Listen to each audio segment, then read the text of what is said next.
Bon, alors les amis, aujourd'hui je vais vous parler d'un petit truc important, c'est la climatisation automobile. Alors voilà, j'ai plus de froid en fait dans deux de mes voitures, une Nissan et la Xara Picasso que vous connaissez hein, en vidéo puisque j'ai déjà fait la Cora Distribution, hein, j'avais fait une vidéo, vous regarderez dans mes vidéos. Alors, je voulais vous parler de climatisation. Euh, la climatisation de cette Xara Picasso, elle a lâché il y a 2 ans en fait. Hein, il y a 2 ans, on était en vacances, en plein été évidemment, et d'un seul coup, j'avais plus de clim. En fait, il y avait un trou dans le condenseur, d'accord, dans la partie avant en fait, qui a reçu certainement une pierre ou un truc comme ça. Donc j'ai attendu de revenir de congé, j'ai acheté le condenseur, je l'ai installé, je suis allé chez Noroto et ils m'ont fait un remplissage de clim avec un ajout d'huile, hein, j'imagine. Ça c'était il y a 2 ans. Donc l'année dernière je pars en vacances, pas de problème. Là j'ai voulu l'utiliser, bingo, plus de froid. Alors, bon ok je veux bien, mais je vais pas passer 50 euros tous les 2 ans à Noroto, hein, donc on va essayer de s'en occuper soi-même.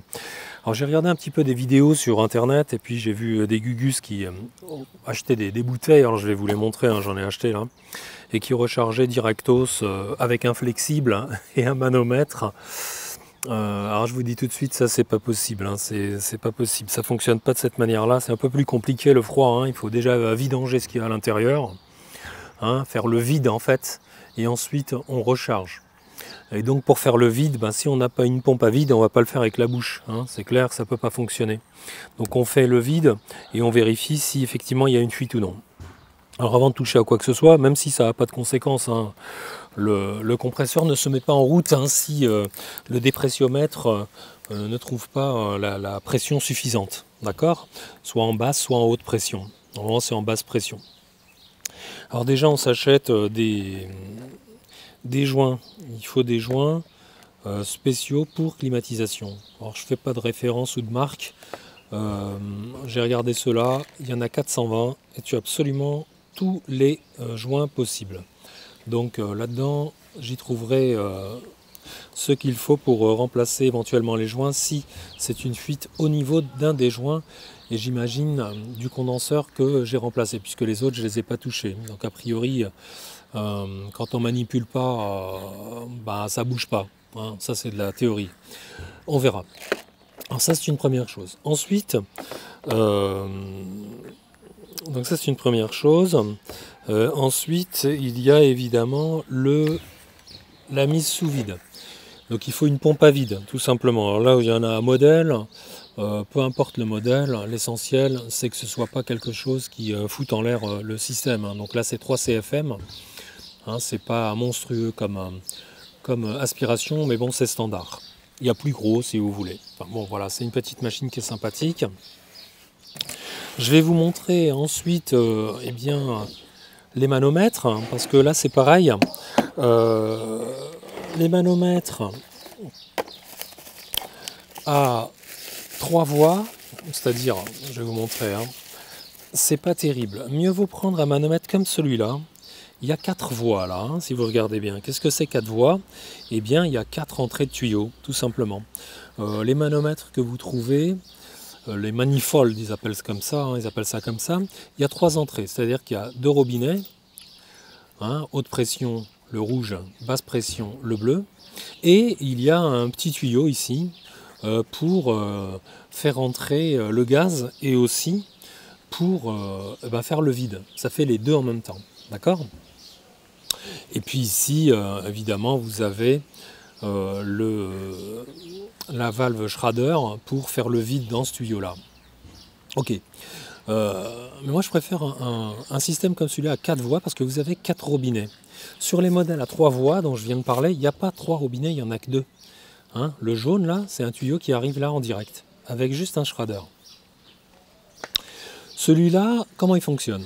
Vous avez donc l'entrée, entrée-sortie en basse pression, qui est là, le bleu, avec son robinet d'arrêt, closed, open, donc ouvert est fermé. Low, ça veut dire bas, basse pression.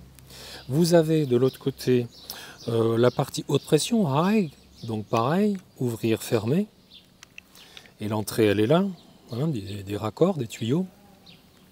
Ensuite, vous avez pour l'entrée, sortie du gaz, donc si on veut récupérer le gaz, hein, donc là, il nous faut encore une autre machine hein, qui va être le récupérateur, donc la machine qui va récupérer le gaz et qui va en même temps comment dire, la conserver, en tout cas la charger dans une bouteille de récupération. Donc ça se branche ici.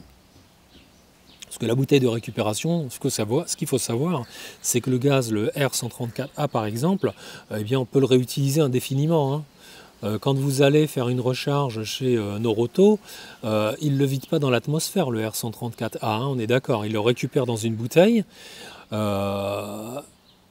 Et puis, il vous réinjecte le même produit. C'est-à-dire que vous payez finalement l'usage de son système et basta. Il ne fait rien de plus que vider ton circuit et te le remettre avec le même gaz. La seule chose qu'il fait dans sa machine de récupération, c'est qu'elle filtre.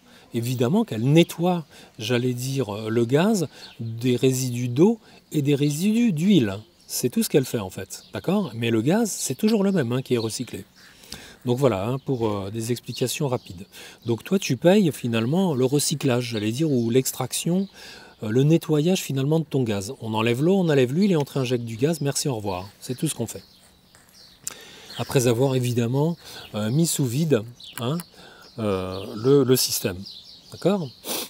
Donc on vidange les gaz, on fout tout sous vide, on continue à mettre en route pendant 30-45 minutes, on ferme les vannes, le temps de vérifier s'il n'y a pas une fuite, et en même temps ça va enlever toute l'eau résiduelle qu'il peut y avoir à l'intérieur du circuit.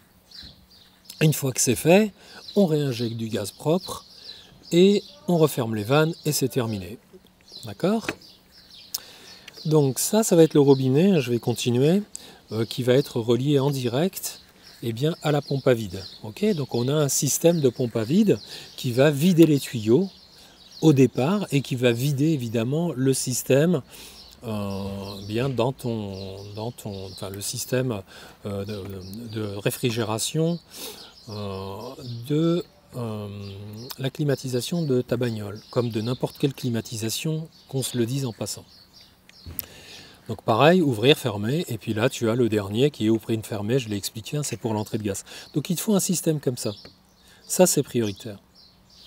Évidemment après on a les raccords qui vont au bout des tuyaux, comme celui-ci, pour le low, qui fonctionne à billes, hein, tous sont standards, donc quand on tire cette partie-là, voilà, on permet aux billes d'être repoussées, de s'enclencher sur les tuyaux, en aluminium hein, qu'il y a sur le véhicule, et voilà. Et de ce côté-là, bleu, là, on va avoir le tuyau qui vient se raccorder au côté bleu, évidemment, du mano. Hein. C'est simple.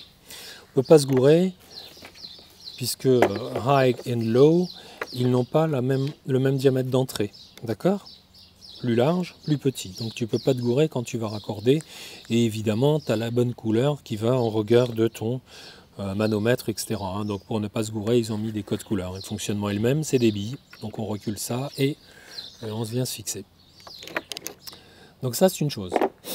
Et il nous faut les tuyaux. Bon, je ne vais pas te les montrer. Il y a 4 tuyaux évidemment standards hein, qui vont chacun pour un des raccords. Alors ce qui est fourni également, alors là dans le kit que j'ai acheté, hein, on va avoir ça, vous reconnaissez, hein, c'est pour enlever les shredders, donc même des pneumatiques automobiles, hein, ça fonctionne de la même manière. On le visse à l'intérieur et on va récupérer eh bien, la tête shredder si on a une fuite à ce niveau-là. Parce qu'on peut avoir une fuite à ce niveau-là. Et ce niveau-là où il se trouve, eh bien, sur le véhicule, là où on a les raccords. Qu'est-ce que c'est le shredder? Je vais vous le montrer puisque j'en ai enlevé un là. J'ai enlevé de ce raccord-là. Voilà à quoi ça ressemble, comme sur les pneumatiques, hein, tu vois. Donc j'ouvre ça, si j'y arrive avec mes gros doigts là, et je vais récupérer un shredder qui est là, que voilà, c'est ça, d'accord? Donc c'est avec cet outil-là qu'on vient le récupérer et qu'on le démonte en fait de l'intérieur de la valve automobile par exemple. Voilà, ça tourne et on l'enlève. Ok? Donc ça c'est le shredder. Donc si tu as une fuite à ce niveau-là, il faut simplement avoir un nouveau shredder ou alors son petit joint qui est juste ici, là il est transparent. Mais difficile de trouver que les joints. Donc autant changer toute cette partie-là. Tu peux en avoir un paquet pour même pas 3 € je crois.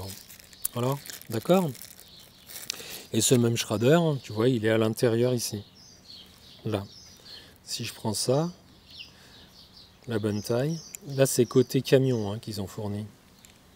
Et là, quand je le mets là, voilà, je tourne, tu vois, et il va sortir de là. Voilà qui est fait. Et voilà, j'ai le shredder qui est sorti. C'est vide maintenant. Pour le remettre, on le repose là, et on le revisse. Aiguille d'une montre. Et voilà, sans trop forcer, c'est fait. Donc voilà, donc ils fournissent plein de raccords, tu vois, j'en ai un là déjà, ça c'est un deuxième, qui est exactement le même. Je vais avoir des raccords caoutchouc, donc si j'ai une fuite sur un des raccords des tuyaux, c'est à l'intérieur des tuyaux qu'on trouve ce raccord là, et des joints qu'on trouve au bout du robinet, le robinet qui est là, voilà, et qui va nous servir évidemment à percer les bouteilles.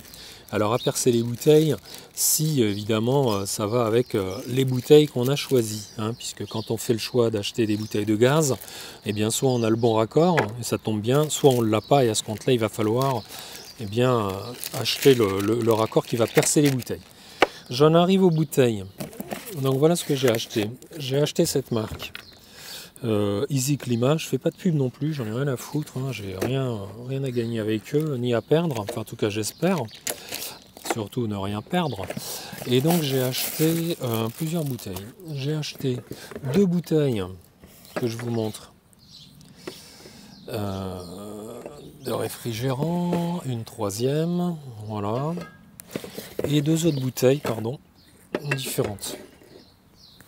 Donc ici on a le gaz réfrigérant qui est le remplaçant du R134A puisqu'il ne se vend plus en France, c'est-à-dire qu'on ne nous le vend plus à nous en tant que particulier. Il est vendu qu'aux professionnels je crois. Pourquoi? Parce qu'on n'a pas de moyen en théorie de recycler le gaz ou de le récupérer. C'est pas vrai parce que tu peux acheter la machine de récupération des gaz pour à peu près 400 € aujourd'hui. Donc c'est un petit peu se foutre de nous puisqu'on peut s'en occuper si on est un peu sérieux. C'est-à-dire ne pas jeter le gaz dans l'atmosphère, c'est ça l'idée. Le R134A et YA, on ne les jette pas dans l'atmosphère. Celui qui est là-dedans, dans cette bouteille-là, c'est du A12. Celui-là, il est, tu vois, c'est un gaz, j'allais dire, de carburant, entre guillemets. Donc, s'il part dans l'atmosphère, il n'y a aucune conséquence, a priori aussi, parce que ce qu'on nous dit aujourd'hui ne sera peut-être pas valable dans 10-15 ans. Aujourd'hui, on nous dit celui-là, il est moins dangereux, il ne fait rien au niveau de l'atmosphère. La particularité de ce gaz également, c'est qu'on met moins de quantité. C'est-à-dire que là, une bouteille comme celle-là de 170 grammes, à l'intérieur il y a 170 grammes de produit, même si en pesant la bouteille, je l'ai pesé à 284 grammes, là le contenu c'est 170. Donc ces 170 grammes, ils vont te permettre de remplir pour l'équivalent de 453 grammes de R134A. Ou c'est l'équivalent de 510 grammes de R12. Ok? Donc ce qu'il y a là-dedans, c'est pour ça que j'ai acheté 3 bouteilles, j'ai 2 bagnoles qui étaient chargées en HC 134A, mais qui a été remplacé depuis par Norauto et compagnie, donc de toute façon ça s'est vidé, donc les deux se sont vidés, faut se le dire, il n'y a plus rien dans le circuit où c'est tellement négligeable que la conséquence est déjà faite, c'est-à-dire que c'est parti dans l'atmosphère. Bon, pour en revenir à notre raccord, est-ce qu'il va dessus? Donc je le fais, je regarde, je perce pas la bouteille, donc j'ouvre la vanne pour ne pas percer cet opercule là, sinon le gaz va évidemment s'échapper. Et je regarde si effectivement ça rentre, et oui, donc ce sera le bon raccord. Donc je l'ai moi d'office dans mon pack, j'aurai pas besoin de l'acheter. Donc si ça ne va pas, il vous faudra évidemment un raccord comme celui-ci. Ce qu'il faut comprendre également par rapport à cette robinetterie, c'est quand je l'ouvre comme ça, et que l'opercule n'est pas percé, il ne se passe rien. Une fois que je l'ai vissé à fond, et que j'ai percé l'opercule, que j'ai vissé à fond, d'accord, eh bien, le système tel qu'il est là empêche le gaz de circuler. C'est-à-dire quand c'est fermé ce robinet, le gaz ne sort pas par là. Et par là, c'est où? C'est le raccord jaune qui ira vers mon manomètre jaune, ok? Vers le jaune. Lorsque je ferme ce robinet et que celui-ci est fermé, il n'y a pas de gaz qui va passer entre les deux. Lorsque je vais rouvrir ce robinet-là, celui-ci, le gaz va arriver jusque-là, mais il ne va pas passer également. Il faudra que j'ouvre là pour faire passer le gaz et le faire transiter, etc. Ça, je vous expliquerai quand j'y serai. Pour l'instant, je ne le fais pas, évidemment. Donc, c'était simplement pour dire que ça, c'est eh bien, la clé, j'allais dire, pour ouvrir ces bouteilles et faire transiter le gaz. Donc, elle fonctionne comme ça. Je ne sais plus où j'en étais, en tout cas je ne sais pas où est-ce que j'en suis sur la vidéo, on verra. Donc je recommence. Donc ça, comme je vous l'ai dit, c'est le raccord évidemment qu'on laisse toujours ouvert hein, quand on le range, si on ne l'utilise pas. Parce que si on le laisse fermer le robinet, il y a la pointe qui sort et par inadvertance, si on prend une bouteille et qu'on la visse, ça va la percer et c'est pas l'idée. Alors, donc je disais, ça c'est une chose, je disais j'ai deux types de bouteilles. Il y en a un c'est leak stop et il y en a un c'est réfrigérant, avec un liquide pour vérifier si oui ou non il y a une perte de fluide. C'est ça ce qu'il y a. Donc celui-là, le leak stop, j'en ai parlé de celui-ci, eh bien c'est si tu as juste j'allais dire des fuites au niveau des joints, ok? Des joints, c'est les joints dont on a parlé là, d'accord? Les joints verts. Si tu as par contre une fuite au niveau matériel, c'est-à-dire soit le shredder, les shredders, soit la tubulure métallique, enfin la tubulure en aluminium ou en caoutchouc, hein, parce que tu as une partie, ça dépend des véhicules, hein, pardon. Il y a des véhicules où il y a une partie en caoutchouc, hein, les tubes sont en caoutchouc et puis une autre partie qui est en alu, donc ça dépend de ce que tu as. Donc ça ne va pas les réparer. Ça, enfin les réparer, ça ne va pas boucher, j'allais dire, les joints.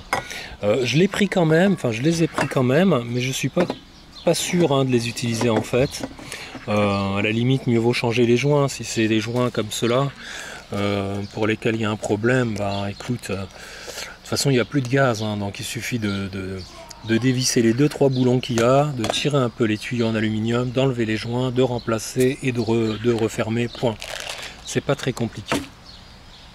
Un autre sujet, alors j'ai vu beaucoup de vidéos où les mecs, soit ils ont cette bouteille, soit une autre, et puis ils le branchent, et puis ils laissent évidemment se remplir le gaz.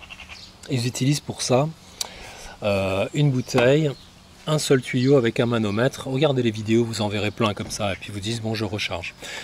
C'est pas possible. C'est pas possible pour quelle raison? Si le gaz est sorti, c'est-à-dire que s'il y a une fuite, comme c'est le cas sur mes bagnoles, il n'y a plus de gaz. Il n'y a plus de gaz réfrigérant, certes, mais c'est pas vide. C'est-à-dire que il n'y a eu aucune machine qui a fait le vide dans les tuyaux. D'accord? Ça veut dire que les tuyaux sont pleins de quelque chose. S'ils ne sont pas pleins de gaz, ils sont pleins d'air. Donc si je prends une bouteille comme celle-là, que je la raccorde directement au circuit, et que je perce, comme on l'a dit avec ça, et que ça c'est relié directement à un des manos, et que ce mano-là, il va dans la machine. Qu'est-ce qui va se passer? D'abord, le système, lui, il est pas en pression, mais il y a déjà de l'air à l'intérieur. Donc ça va être compliqué de le remplacer. Ça, c'est une chose. La deuxième chose, c'est que si on utilise la basse pression, comme je le vois hein, souvent, la basse pression, c'est gaz. D'accord? Et la haute pression, ce qu'il faut savoir hein, dans les liquides de réfrigération, c'est que le manomètre basse pression, c'est pour les gaz. Et le côté rouge haute pression, c'est pour les liquides. Si vous regardez cette bouteille, ils mettent ici à l'envers « This side up during charging ». C'est-à-dire que ça doit être mis à l'envers pour être chargé. Qu'est-ce que ça veut dire? Là, je viens de le mettre à l'envers, donc tout le liquide, le gaz est liquide là-dedans, hein, eh bien, il est descendu. Ça veut dire que si je la mets à l'envers comme ça, je vais charger par où? Question. Tic-tac, tic-tac, tic-tac. Réponse. Liquide. Donc liquide, c'est rouge. Logiquement, si je la mets à l'envers comme ça, c'est pour charger du liquide du côté de la haute pression. On est d'accord? Et si je la mets dans ce sens-là, je vais remplir par la basse pression, puisque là le liquide est en bas, donc c'est que la partie gaz qui va remonter. Ok?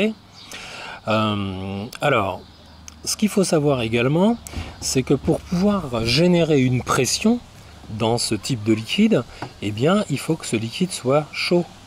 Donc, il nous faut un pistolet à air chaud ou alors un pistolet, un décapeur thermique. Bon, je préfère moi, évidemment, les pistolets à air chaud où on peut régler la température et c'est pas un truc à 2 € qui va te foutre le feu, parce que rappelle-toi, il y a écrit là inflammable, hein, flammable et pas de perçage. Donc quand on va chauffer ce gaz, eh bien on chauffe le liquide et automatiquement il passe en vapeur et là il va effectivement passer dans notre manomètre bleu. Ceci étant dit, on n'a pas fait le vide, donc on va compléter finalement de gaz le circuit qui contient déjà de l'oxygène, donc de l'air. L'oxygène de l'air, eh bien il contient de l'eau, hein. Donc on fout de l'eau dans notre système, hein, si on ne fait pas le vide, et on maintient l'eau et l'humidité. Et le gros problème des compresseurs, eh bien c'est le danger en tout cas pour le compresseur, c'est l'humidité mélangée avec le gaz réfrigérant qui va eh bien, se transformer chimiquement et il va faire rouiller un certain nombre de pièces à l'intérieur. Et si vous regardez le démontage d'un compresseur de clim, vous verrez que c'est énormément de petites plaques métalliques qui sont très fines, donc qui vont s'oxyder et par là même eh bien, se mettre en pièces détachées et ruiner complètement le compresseur. Donc après il faudra faire un flush total. Un flush total, c'est quoi? C'est injecter un liquide et un gaz en même temps dans tout le système pour faire en sorte de le nettoyer intégralement, ou alors il faut changer tous les composants. Voilà, le drame il est là. Donc mieux vaut toujours vidanger intégralement le système du gaz qu'il contient pour ensuite réinjecter du gaz et de la manière la plus clean possible. Donc soit haute pression dans ce sens, soit basse pression dans ce sens, mais en chauffant la bouteille. Sinon, ça va rentrer dans le système, et une fois qu'ils seront équilibrés en pression, c'est-à-dire que tout sera au même niveau de pression que cette bouteille, bah ça ne bougera pas. Donc pour qu'il y ait une réaction et qu'on continue à vider cette bouteille, c'est pour ça que certains disent « mince, il m'en reste du produit ». Oui, il t'en reste parce que tout le système est à la même pression que la bouteille, donc ça bouge plus. C'est voilà, c'est comme ça. C'est comme là, il y a le liquide et il y a du gaz. Tu vois que la pression elle bouge pas, sinon la bouteille elle m'exploserait à la figure. Donc ça bouge pas parce que là il y a un équilibre en termes de pression, donc ça bougera pas. Dès qu'on va percer, il va y avoir une perte de pression, donc l'air va partir, enfin le gaz va s'échapper, le liquide va se transformer en gaz et on continue le cycle. Mais si j'ai un tuyau au bout, eh bien, une fois que ce tuyau sera rempli et que le gaz liquide aura compensé par justement son expansion en gaz, hein, le liquide va se transformer en gaz pour compenser la perte de charge, hein, puisqu'il y a une perte de charge par rapport à la longueur du tuyau, et ben dès que ce sera compensé, plus rien ne bouge. Le liquide reste liquide et le gaz qui est là-dedans, il restera gaz, jusqu'à ce qu'on ouvre le tuyau, il s'échappe du gaz et rebelote. Sauf que nous, on ne peut pas faire ça avec le système de clim, parce que ça voudrait dire qu'on ouvre à l'air, et si j'ouvre à l'air, eh ben, ça s'échappe à l'extérieur. C'est compliqué, hein? Alors bon, je crois que là, il faut que je précise des choses hein, sur le fonctionnement en fait de la climatisation. Je pense que c'est le bon moment. Alors la climatisation, comme je l'ai dit, hein, c'est de la haute pression et de la basse pression. En fait, c'est deux boucles distinctes. Okay, donc on va commencer par l'entrée finalement, hein, la boucle, j'allais dire haute pression. Alors le circuit haute pression, il est composé de quoi? 3 éléments. Le premier, c'est le compresseur. Donc lui, il est entraîné par la courroie d'accessoires qui est, vous avez vu, hein, dans le moteur. Courroie d'accessoires, c'est celle qui fait tourner l'alternateur également. Donc ça, c'est le premier élément. Et ensuite, on a la poulie du compresseur qui, elle fonctionne avec un système d'embrayage et de débrayage. Pourquoi? Parce que tant qu'on n'allume pas la climatisation, on ne peut pas enlever la courroie d'accessoires. Donc qu'est-ce qu'ils ont fait les ingénieurs? Ils se sont dit on va mettre un système, j'allais dire, d'électroaimant. Si je mets en route le compresseur, l'électroaimant, il va coller finalement l'embrayage, il va faire en sorte que la courroie, lorsqu'elle tourne, elle va, j'allais dire, mettre en route le compresseur. Voilà, je ne sais pas si tu vois ce que je veux dire. Hein, un élément, quand il se colle, il est solidaire d'une partie ensuite qui va être en mouvement avec lui. hein, avec la fameuse poulie et donc la courroie qui va l'entraîner, etc. C'est pour ça que tu as l'impression que ton moteur il accélère. Tu vois, quand tu le mets en route, ça fait d'un seul coup, ça a une accélération. Et en fait, cette accélération, c'est quoi? Ben, comme le compresseur, lui, il a besoin de beaucoup de puissance pour comprimer le gaz, ben, il va consommer plus d'essence, donc il va accélérer finalement ton moteur. Et ce qu'il faut savoir, c'est que cet électroaimant, il ne peut engager l'embrayage et donc mettre en route le compresseur qu'à une condition, c'est qu'il y ait assez de pression dans le circuit. Comment il fait pour savoir qu'il y a assez de pression dans le circuit? Ben, tout simplement, c'est le pressostat qui va interdire ou autoriser la mise en route du compresseur. Le pressostat, il va vérifier s'il y a assez de pression dans le circuit. S'il y a de la pression, minimum 3 bars en entrée, et en sortie, ça peut aller, je vais en parler tout à l'heure, donc jusqu'à 30 bars, hein, ça peut aller en sortie du compresseur. Donc s'il n'y a pas cette pression-là, eh bien le pressostat va interdire la mise en route de l'électroaimant et donc le fonctionnement du compresseur. Voilà. Donc ce qu'on va appeler le liquide réfrigérant, le réfrigérant, hein, puisque c'est écrit dessus, ben voilà, on va l'appeler le réfrigérant. Donc ce réfrigérant, là, à l'instant T, en entrée du compresseur, il est sous forme gazeuse. Il arrive en entrée basse pression sur le compresseur. Donc il arrive par la sortie basse pression du détendeur. Donc le détendeur, on va en parler à la fin, hein, c'est la dernière boucle. Mais en tout cas, ce qu'il faut savoir, c'est que ce gaz, il arrive en sortie basse pression du détendeur. Donc il entre dans le compresseur. Dans le compresseur, eh bien, il est comprimé tout simplement. Donc ici, on va entrer en fait en pression de 3 bars pour sortir du compresseur à des pressions qui peuvent aller jusqu'à 30 bars, donc 10 fois plus. D'accord?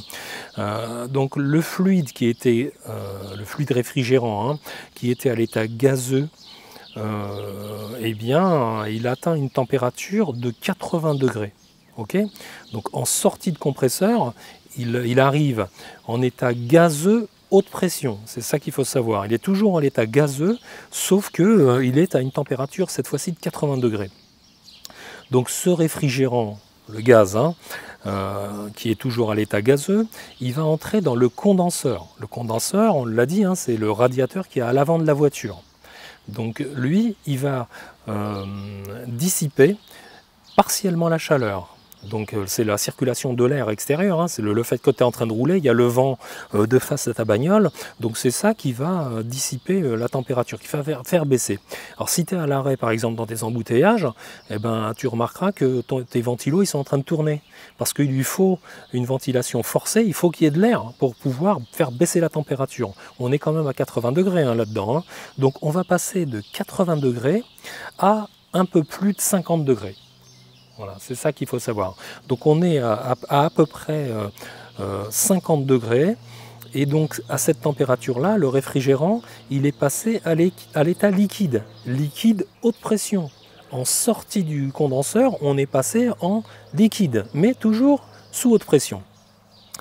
Alors après cette étape-là, le liquide frigorigène, il va passer par le déshydrateur. J'en ai pas parlé tout à l'heure, hein. C'est une petite bouteille, hein, c'est une espèce de réservoir. À l'intérieur, il y a un dessicant, un asséchant, si tu veux, qui va garder ou retenir l'humidité. Et s'il n'y avait pas ce déshydrateur, eh ben, ce serait, en fait, il y aurait de l'eau, et l'eau, par les températures dont on va parler tout à l'heure, eh bien, ça va geler finalement ton circuit basse pression. S'il y a de l'eau dans le circuit, aux températures dont on va arriver tout à l'heure, par le détendeur, eh bien, direct, tout va geler, terminé, hein, donc ta machine va s'arrêter là.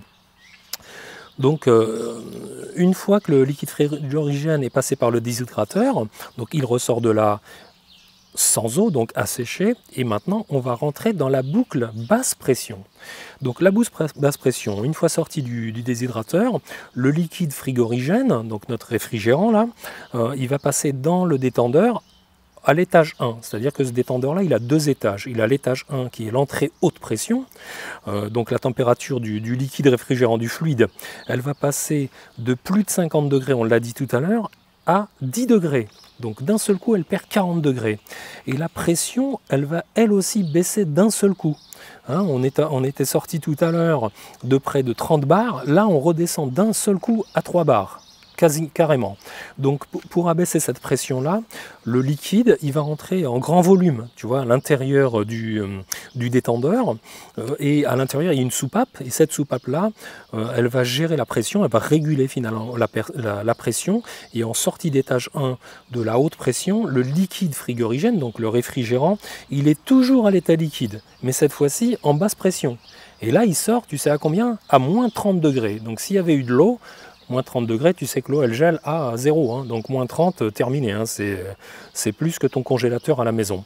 Donc là ça va sortir en liquide basse pression, moins 30 degrés. Et la dernière étape, ben, ça va être l'évaporateur. L'évaporateur c'est quoi? Eh ben, c'est le radiateur, hein, qui se trouve derrière ton tableau de bord. Donc tu as ton fameux radiateur, donc l'évaporateur est juste derrière lui, soit derrière, soit devant, ça dépend. Tu vas avoir la soufflante, c'est-à-dire le pulseur d'air. Lui, il va faire passer l'air forcé à travers le radiateur. C'est un radiateur avec des grilles, hein, comme celui que tu as à l'avant de la bagnole, sauf qu'il est un peu plus compact. Et lui, donc quand ça va rentrer derrière là-dedans, là, le fluide réfrigérant, donc le liquide là, qui était encore à l'état liquide, il peut atteindre, donc je te l'ai dit, moins 30 degrés en entrée, et en sortie de l'évaporateur, hein, eh bien, il va redescendre à 3 bars à peu près. Hein. Donc, et à ce moment-là, en sortie, il est déjà redevenu de son état liquide, il est repassé à son état gazeux. Hein, c'est ça qu'il faut savoir. À la sortie, hein, c'est basse pression, 3 bars à peu près. Mais tu vois, quand il est à l'intérieur de ton évaporateur, eh bien lui il va absorber la chaleur de l'air extérieur, c'est-à-dire l'air pulsé par ton ventilo là, et ben lui il va la récupérer, ça va passer au travers de lui, l'air va s'assécher. Donc il va assécher finalement la condensation, hein, de l'eau qu'il peut y avoir, et ça va te renvoyer de l'air frais à l'intérieur de l'habitacle. Alors, quand il y a condensation, tu as compris qu'il y a eau derrière. C'est pour ça que quand tu éteins ta climatisation, tu remarqueras que très souvent, surtout quand il fait chaud, hein, tu as de l'eau qui coule sous ta bagnole. Tu as un peu d'eau. Tu te dis, tiens, c'est bizarre, j'ai de l'eau qui coule. Et c'est cette eau-là qui va sentir mauvais après.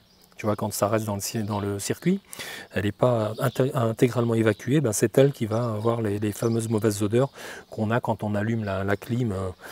Si on ne l'a pas fait tourner constamment, au moins une fois ou deux par mois. Voilà. Et donc l'eau, elle tombe sous la bagnole, évidemment.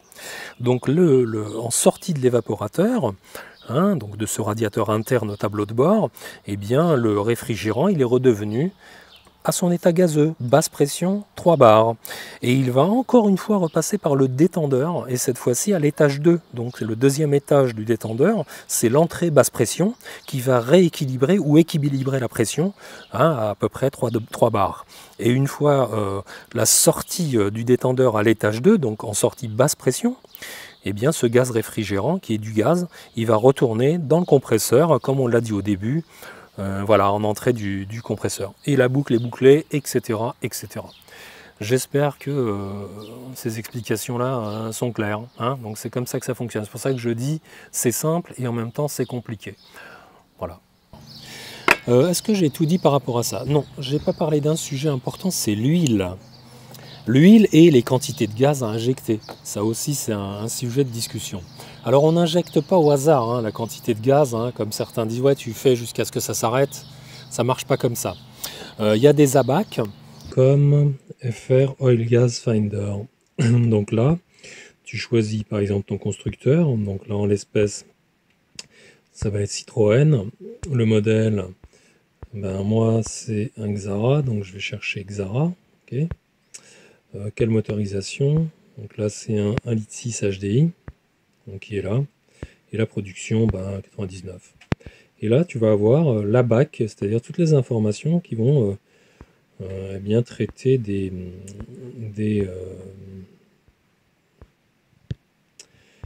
éléments de clim. Donc tu vois là j'ai ouvert l'information, puis là tu as le R134A, 625 grammes, plus ou moins 25 grammes, et pour ce qui est de l'huile c'est PAG 46, 135 millilitres. Ok. Si on prend une autre voiture, donc là ça va être le Nissan, ouais, tu as quasiment toutes les bagnoles. Hein. Donc Nissan, là on va regarder le modèle, donc c'est Almera, il est là, c'est une vieille bagnole en plus. Hein. Autorisation, c'est un diesel, c'est le N16.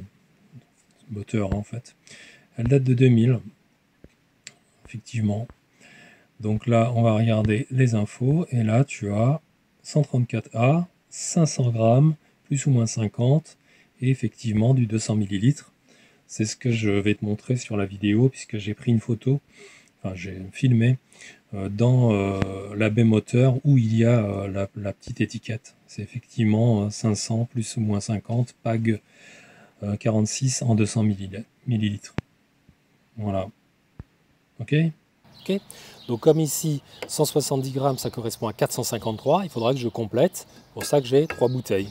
Puisque j'ai une bouteille qui va aller évidemment intégralement a priori dans le Nissan. Et ensuite pour ce qui est de l'huile, il te dit c'est 135 millilitres du PAG 46.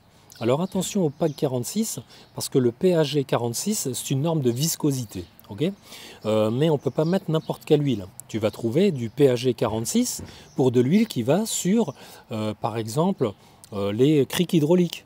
Okay, moi je vais vous dire, mieux vaut prendre du PAG 46 pour une huile qui est spécifique gaz réfrigérant, AC, climatisation. Il faut absolument que ce soit ça, parce que l'huile va se mélanger au gaz réfrigérant, hein, d'accord. Donc il ne faudrait pas que l'huile que tu injectes, parce qu'il y a écrit PAG 46, eh bien, elle se mélange à ce produit-là, au niveau chimique, à une absorption plus importante d'eau, et ainsi à provoquer une rouille ou un blocage du système mécanique de notre circuit, voire boucher les petits trous, les petites fentes qu'il y a sur les radiateurs. Donc là, c'est 135 millilitres. Quand on met 135 millilitres, ce n'est pas 135 millilitres à l'intérieur du compresseur. C'est 135 millilitres dans le circuit hydraulique intégral. Ça, attention, c'est comme ça qu'il faut le lire. Pour ce qui est du Nissan, vous allez voir, hein, je vais aller le chercher, parce que le Nissan c'était plus simple, c'est écrit dans la voiture, ce qui n'est pas le cas dans le Xara Picasso, un peu con. Hein. Voilà le Nissan, ce qu'ils me disent, regardez, le 134A, le R134A, il en faut 500 grammes. D'accord? Et non pas 650. Par contre, en ce qui concerne l'huile, c'est pas 135, c'est 200 millilitres. Le PAG SO ou KLH00, ça correspond à du R46. D'accord? C'est pareil. Enfin, c'est pareil en termes de viscosité. Vous pouvez chercher, c'est ça, un KLH00, PAGS0, c'est le PAGS0, c'est du 46, c'est la même chose. Ok? Par contre, là, il en faut 20 centilitres, donc 200 millilitres. Vous avez vu que c'est pas pareil. 135 pour le Picasso, 200 pour lui. Un demi-litre seulement de R134, et de l'autre côté, on était à 600 et quelques. Donc voilà, hein, précision. Et quand on dit 200 ml tout à l'heure, hein, pour le Nissan, c'est 200 ml dans tout le circuit. Qu'est-ce que ça veut dire? Ça veut dire que si par exemple, tu enlèves ton compresseur, parce que voilà, il est destroy, il est cassé. Et encore, ça se discute. Mais bon, disons qu'il est cassé, qu'effectivement à l'intérieur, soit on a plié les pistons, soit les composants à l'intérieur se sont mis en pièces détachées, la ferraille a ruiné les pistons et ça va à la benne. Donc ok. Par contre, si ce n'est pas le cas, c'est qu'une question de gaz réfrigérant qui manque, hein, ce n'est pas nécessairement lui qui est fusillé. Bon, alors, si tu en achètes un autre, qui ne va pas être neuf, qui va être un échange standard, en général, il récupère ton ancien truc, il t'en donne un autre et il te facture ça 400 €. Donc quand tu auras ton compresseur, logiquement, il est full huile. Il est mis au maximum du fabricant du compresseur. C'est-à-dire qu'il peut y avoir, par exemple, dedans 200 ml d'huile. Ok? Mais ces 200 ml d'huile, tu ne vas pas laisser tout ça dans le compresseur. Parce que si tu fous tout ça dans ton système, alors que je viens de te dire qu'il en reste dans les tuyauteries, il y en a dans les tuyauteries, il y en a dans les radiateurs, que ce soit le radiateur qui est face dans la face avant de ton véhicule et celui qui y a également à l'intérieur de l'habitacle, tout ça, il y a de l'huile dedans. Hein. Quand le système s'arrête, l'huile descend et puis elle est en bas des tuyaux. Mais en tout cas, tu as de l'huile à l'intérieur de tout le système. Pour remettre les fameux 200 ml ou 135 ml, ça veut dire que j'ai tout enlevé. J'ai enlevé radiateur intérieur du véhicule, radiateur extérieur, que j'ai purgé les tuyaux, que j'ai enlevé le compresseur, et voilà, là il est tout neuf, il n'y a que des tuyaux et attends, même les tuyaux en aluminium qu'il y a dans le véhicule, ça veut dire que je les ai soufflés avec je ne sais quoi, mais j'ai enlevé l'huile qu'il y avait dedans, je les ai purgés. Et si j'ai fait tout ça et que j'ai tout purgé, à ce compte-là, je vais évidemment remplir avec le maximum préconisé par le constructeur. 135 ml pour le Picasso, ou alors 200 ml pour la Nissan Almera. Donc voilà. Sinon, je ne peux pas faire ça. Je vais prendre mon compresseur, je vais le retourner, le vider par tous les orifices possibles. Il y a un bouchon au-dessus et il y a les entrées, entrées-sorties de gaz. Haute pression, basse pression, donc je vais vider le plus possible, je vais le tourner dans le sens inverse des aiguilles d'une montre pour faire en sorte de vider ce qu'il peut y avoir à l'intérieur, mais tu ne le videras jamais intégralement. Donc les constructeurs, pour le SD, je crois que c'était un Sandon SD 7H quelque chose pour le Picasso, je vous montrerai ça sur l'écran là tout à l'heure, sur l'écran de l'ordinateur, puisque j'ai un document PDF qui explique un peu le fonctionnement du compresseur. Et justement, il vous parle de la quantité de liquide qui reste dans tout le circuit, liquide d'huile. Et comment en rajouter, quelle quantité, ne pas dépasser, etc. Donc, une fois que j'ai vidé tout ça, il va rester 0,05 ml d'huile à l'intérieur du compresseur. Tu ne pourras pas tout enlever. Pour tout enlever, il faut le désosser en pièces détachées, le rincer avec du produit à frein là, et compagnie, là le refermer, et puis effectivement, tu auras 0 ml d'huile. Sinon, tu as toujours 5 ml d'huile, c'est ça, 0,05, c'est 5 ml d'huile à l'intérieur. Tu ne pourras pas enlever. Donc effectivement, on peut enlever le compresseur, vider l'huile qu'on avait à l'intérieur, tu en auras pas mal. Ça dépendra, tu vois la quantité. Cette quantité mesurée, c'est cette quantité-là que tu vas remettre en neuf, évidemment, en huile neuve. Voilà, je ne sais pas si j'ai été clair. Donc voilà les amis. Alors évidemment, dans tout ça, que ce soit la pompe ou que ce soit les manos, là, tu as à chaque fois des modes d'emploi, les manuels d'utilisation en français, en tout ce que tu veux. C'est bien de regarder un peu comment ça fonctionne, les gars, avant de se lancer dans tout ça. Voilà, donc je vous préconise l'achat d'un vrai manomètre avec les fameuses, comme ça, 4 entrées. Ça, c'est ce que je vous préconise pour pouvoir faire un travail de qualité, ne pas avoir à galérer. J'en ai vu plein qui passaient le gaz sans purger l'entrée. Tu sais que dans ce tuyau là, la longueur du tuyau, je crois que c'est plus d'1 mètre. Il y a de l'air, si je le visse là, que je le visse ensuite ici, que je fous ça sur la bouteille, et si j'ouvre le mano, tout ce qu'il y a dans le tuyau, c'est de l'air, et c'est ça que je vais faire rentrer dans mon circuit. Donc il faut absolument le purger. Qu'est-ce qu'il y avait d'autre sur les manos? Ah oui, les manomètres peuvent se régler. Tu vois, là, il y a des vis là à l'intérieur de tous les deux, là, et il y a un petit bout de caoutchouc qui va te permettre, tu l'enlèves, et tu peux régler le zéro. C'est-à-dire, si tu vois que ton zéro, il n'est pas exact, tu peux tourner légèrement cette vis-là pour le ramener à zéro. Et quand on fera le vide, on va le faire pendant 30 minutes minimum pour purger l'eau qu'il y a à l'intérieur. On fermera tous les manomètres. Ça va être à moins 30, d'accord, ici. Et on va laisser les moins 30 pendant 1 heure à peu près, pour 30 minutes à 1 heure, tu laisses pour vérifier si oui ou non tu as une fuite. Si jamais ça remonte à 0, ça veut dire que tu as une fuite au niveau de ton système qu'il faut trouver. En général, c'est les joints, mais bon, ça peut être autre chose. D'accord ? Et une fois qu'on a vérifié ça, que tout est OK, on va encore purger pendant 45 minutes pour essayer d'enlever le maximum d'eau qu'il y a à l'intérieur, d'humidité en fait, qu'il y a à l'intérieur du système. Voilà ce qu'on devra faire. Et une fois que tout est OK, on pourra évidemment charger en gaz réfrigérant, mais pas avant. OK les amis? Donc le mieux, c'est un manomètre à 4 voies. Je vous le dis. Allez, c'est terminé pour cette vidéo-là. Merci beaucoup.